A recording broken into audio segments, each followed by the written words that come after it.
Hi, welcome to phase 3 of your cleanse, detox, and reset. This phase is all about easing out of the detox and just kind of re emerging into your new normal. So, there can be a lot of different ways that people, or different places where people are at right now. Some of you might be in a really deep detox process, and you might not actually be ready to come out of the detox. And that's totally okay. If that's where you need to go, and if you want to keep on going deeper into the process or just maintain where you're at, that's totally fine and that's great. Some of you might be really ready to be done with the detox, and you're totally ready to emerge and you want to get on and back into your regular life or your regular lifestyle, or you just like are ready to eat some of your more normal regular foods. That's fine too. And then some of you might actually be feeling like you didn't go as deep as you wish you would have, or you didn't make enough time for the detox, and you didn't really go commit to the process as much as you wish you did, or just kind of make enough room for it in your life.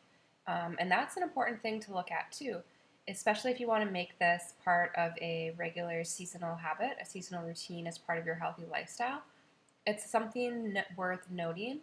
It's a learning process, and it's an experiment.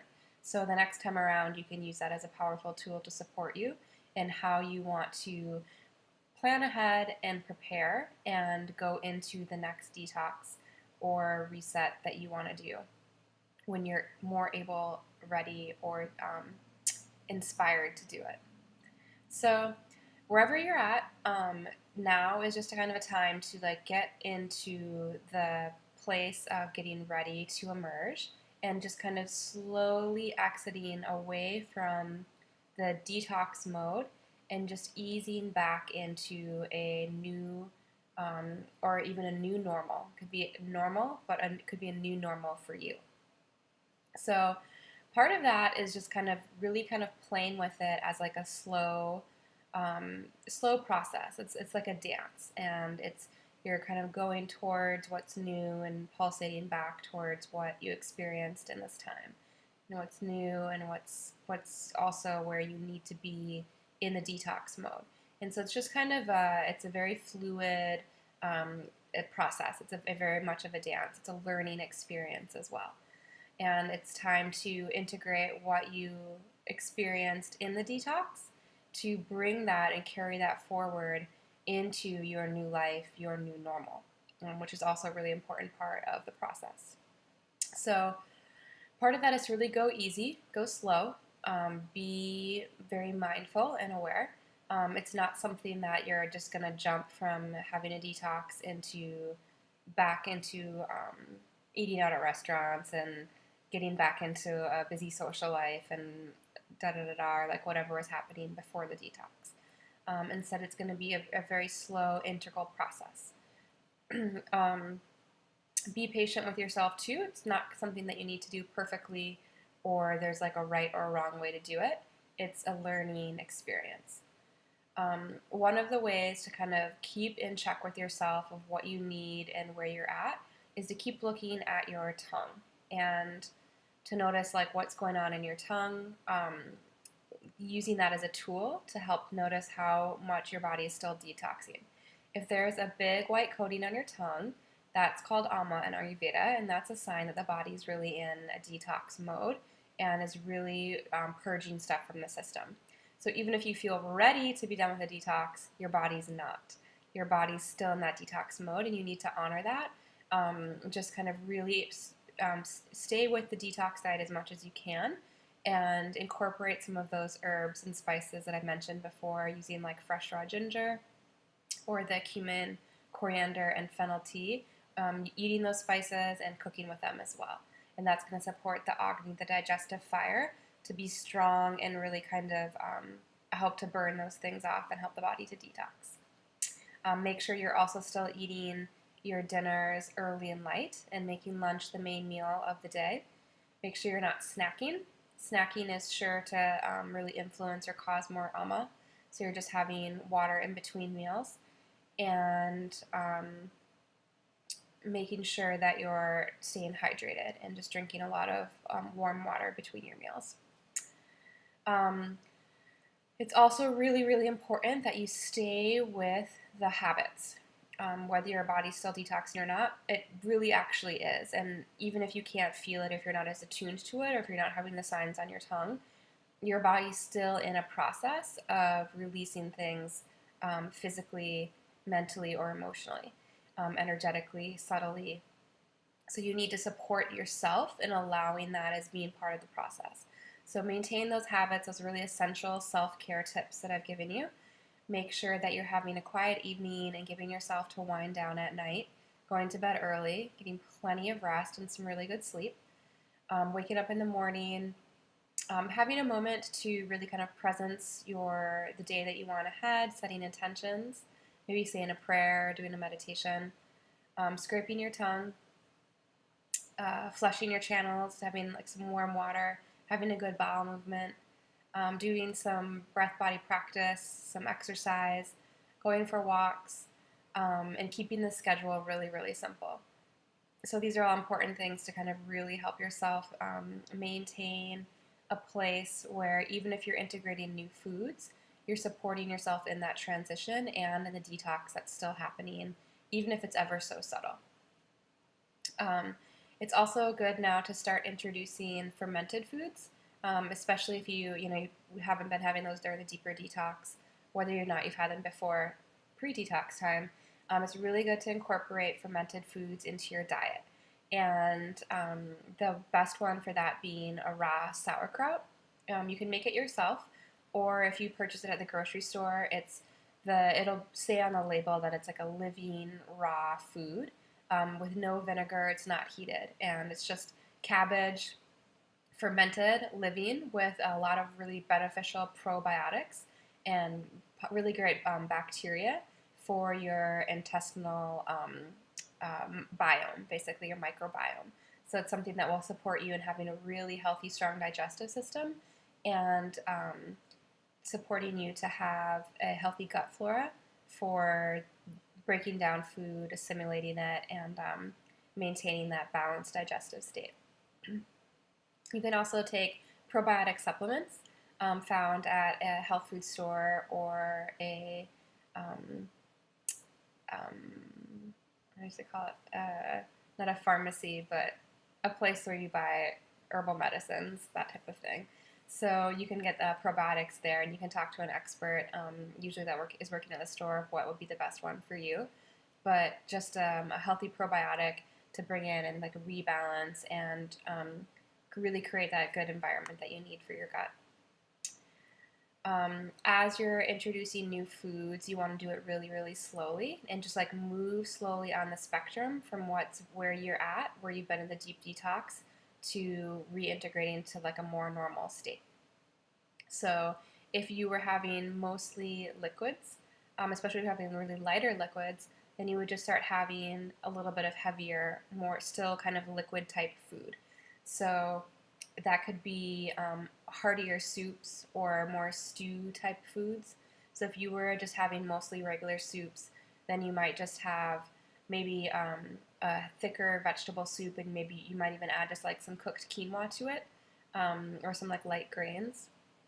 Then you could add some cooked vegetables and move into more of some like cooked whole foods. If you were just eating the regular cooked whole foods, and you can start adding more fats, more nuts, things like that, adding more grains as well. Um, as you are slowly integrating out, if you're ready to start eating meat, like later towards the end of the phase, I would recommend that you try doing fish first and eating that without a grain at the meal. So you're just having like vegetables and a small piece of fish at lunchtime when you feel ready for that. And if if you were on the whole foods, you could probably add in maybe like a meal of khichdi, and so you have like rice and beans or like a lentil, and that can be like a heavier, kind of like more fulfilling meal as well. As you are introducing these new foods, I want you to notice, especially if you're introducing something like as you get later into the phase or you're just emerging out of the detox, I want you to notice what feels good to you, what tastes good. Because you've really, through these past couple of weeks, have shifted your diet and been eating a lot of things that are really fresh, really simple, prepared by you, so they're very natural, very wholesome. And so as you try new things that maybe otherwise aren't that, I want you to notice um, how you take that in. So it might be that you notice things are way sweeter, that you didn't maybe know how sweet some things were that you used to eat, or how salty they are, or how there even might be something a little bit off. Like you might taste this, like, is that MSG? Is that some sort of weird hydrogenated oil? Like whatever it is, and just kind of like honor that your intelligence is really heightened right now, and the intelligence of your tongue is really, really strong. And so use that as your power, as your intelligence, and make note of like whether or not your body agrees with something that you want to put into it. If your body doesn't agree, if your tongue is like, no way, that seems gross or whatever, honor that and then don't eat that food. I remember from one of my cleanses many years ago, I used to wait tables at a really nice steak restaurant, a steakhouse. And I would still do my detoxes, and I'd be working in this restaurant and handing over these plates of steak and potatoes or like pasta and like all of these like, like my senses were so heightened. Everything smelled 100 times more intense. And so sometimes it was hard, for sure, but other times it was just kind of like almost like too much. And I remember when I finished one of my detoxes, one of my cleanses, and I decided to have a piece of bread. We used to serve fresh, warm, delicious bread to people after they sat down and we took their order. As you go to a restaurant, many people do that. And so for when you're working in the restaurant, you basically have this endless bounty of fresh, warm bread back in the kitchen. And so my habit before the detox was snack on bread all night, like the rest of us did that worked there. We just, put some butter in some bread or find some topping or some, delicious dip or sauce that they had back there, and eat freely, just keep snacking. And so I fell back into that old habit, and I started to eat the piece of bread after eating just living raw liquids for over a week. And I ate the piece of bread and I was like chewing on it, and I was like, what the heck? It felt like glue in my mouth. It felt like tacky. And I was like, I don't want to eat this. My taste buds were like, hell no. So I walked over and I spit it out in the garbage. And I remember that, I can remember it being a significant kind of shift for me in whether or how much my body actually really wanted to eat gluten. And so it wasn't like a like cold necessarily shift. Like I think that later down the road, I still, had pizza or whatever, but that was definitely a turning point for me towards a place where now, where I'm at today, I pretty much never eat gluten because I just know it doesn't make my body feel good. And so I want you to honor that you've, in your experience in this journey of your detox, you've learned something and your body's learned something. And whether you've reached like a really new heightened state, whether you're feeling this like really great detox buzz, whether you're feeling like really energized and clean and fresh, or you're just kind of like not really sure and you're like, I don't know if I had that much of a shift. Your body still learned something and you're holding that intelligence within you. And so when your body communicates something to you in that sense of like you put something in your mouth and it's like, no, you need to honor that and take that in as part of a way that you're shifting your trajectory towards your new health and your new way of living and how you actually really want to be in your body, and your body supporting that process as you're supporting yourself in that process too. Um, yeah. If you happen to overeat, if you happen to eat something that you maybe kind of regret or you don't agree with, that happens too. That's, can be part of the process. There's not a perfect way to do this. It's definitely it's a learning journey. It's an adventure, and so that's part of it too. That there's isn't a story of perfection, and it's okay. So if you happen to overeat or you eat something and you're like, oh crap, now I feel heavy, and I kind of lost that like heightened detox state that I was like really vibing high off of, then that's okay. Don't beat yourself up about it. Use it as a learning tool. And my suggestion to you is to kind of walk it off. You can exercise if it's like still, the middle of the day. You can go for like a nice vigorous walk or a jog or something like that and kind of like work up your fire, your Agni, to help burn it off. Or just take a gentle evening walk if that's what's available to you. And then just like remember, like that is how your body will react towards whatever it is.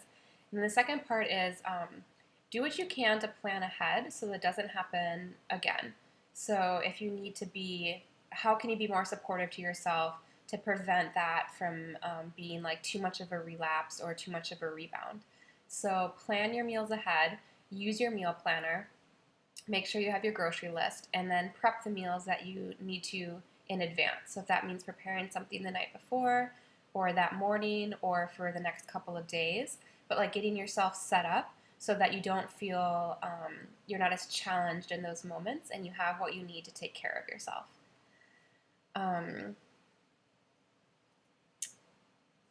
Yes. So part of that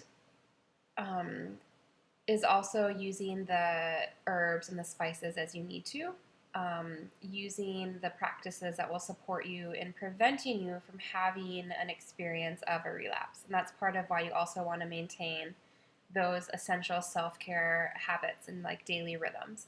Is that if you're getting a lot of good sleep, if you're waking up and you're drinking a lot of water, if you're staying hydrated, you're having a good bowel movement, if you're exercising, if you're not overloading your schedule, and you're not stepping into new like social situations and things like that too early, you're going to support yourself, and it's going to be way easier for you to make those good choices rather than getting into a state of overwhelm or being too busy or getting stressed out or just not even having the time to take care of yourself properly. So that's another reason it's important to kind of just stay in the detox mode, in this way of living as much as you can to bring you into your kind of more regular life. And so that being said too, it's like important to keep resting and making sure that you're supporting yourself in this process. You're still doing the meditation, daily meditation, you're still making time for silence, just for resting in yourself and being with the things that are coming up and getting processed through. You may notice that you have a heightened sensitivity, especially if you've been really going into the detox and really, really dropped into a deeper place. That your subtle body is way more awakened and enlivened, and there's a really beautiful power in that, especially if you're deepening into your intuition process, your psychic sensitivities, and that's something to honor and to support yourself in it. And then so therefore also be emerge slowly into the more kind of maybe hectic or aggressive or more external world, to let it be slowly, let it happen slowly at a pace that feels comfortable for you. If you do have things on the schedule, certain things that you're, I want to say obligated to, but that you're committed to, especially if you have to travel or go to a wedding or some sort of like big social function, then I encourage you to plan ahead as much as possible to support you in making it something that will fit into what you need at this time. So that could be researching the restaurants in the area where you travel to, so you have some healthy choices, like you have on the map of where you can go to get a simple salad or someplace that serves gluten-free or something like that, so that you can get what you need. If it's more of like just a regular social function, you could also try to see if you can bring something to share with the group, something to eat, so that you then are something for you to eat. Being well fed before you arrive is also a really good way to go, and making sure that you're not overscheduling yourself, that maybe you have to leave a little bit early so that you can still get to bed at a decent hour and get the sleep that you need, or you're just like not overextending yourself and setting yourself up for challenges the next day. Yeah, that's the main gist of it. And just remember that you're in a process of being in alignment with yourself in what you need in the moment and where you want to go for the future as well. So you've probably had an experience, you've probably had a recalibration of a way that you want to take care of yourself in this detox process, and that's really great. And that's what I'm, hoping was there for you, that you've maybe tried some new foods or found a new way to prepare foods for yourself, a new way to plan food meals for yourself, and tried some new things, shifted your diet, and shifted the way that you feel. And so, the more slowly that you can emerge from the experience that you've had in this detox, the better you will be able to integrate and maintain the benefits that you created. So that being said, it's like if you've done a lot of work, you showed up, you did this, you were here, you said no to a lot of other things, especially other foods that you maybe probably missed that you enjoy. And so um, honor that the work that you put in is worthwhile, and you want to savor that and hold on to it for as long as you can. So emerging slowly will really also support the body in being able to maintain that. And that's another thing to address, is that the your digestion is in a different place right now, because you were in a detox mode. Your digestion, we instead of it being so focused on that base of the stomach, the Jatha Agni, we call it in Ayurveda, that main digestive fire. Because you were putting in lighter, easier to digest foods, you allowed more energy to go towards the other digestive fires throughout your body, the cellular and the tissue fires, the Dhatu Agnis, we call them. And so, because of that, then your main digestive fire in your stomach isn't as strong right now. And that's part of the reason why you want to keep using those spices and using ginger to make sure that it's rebuilt and re-strengthened, and then just introducing the food slowly so that you don't overburden it and create more of a kind of heavy, overfed experience. All right, I hope that helps. And again, if you have questions or comments, just place them on the Facebook forum, and I'm happy to take the conversation further.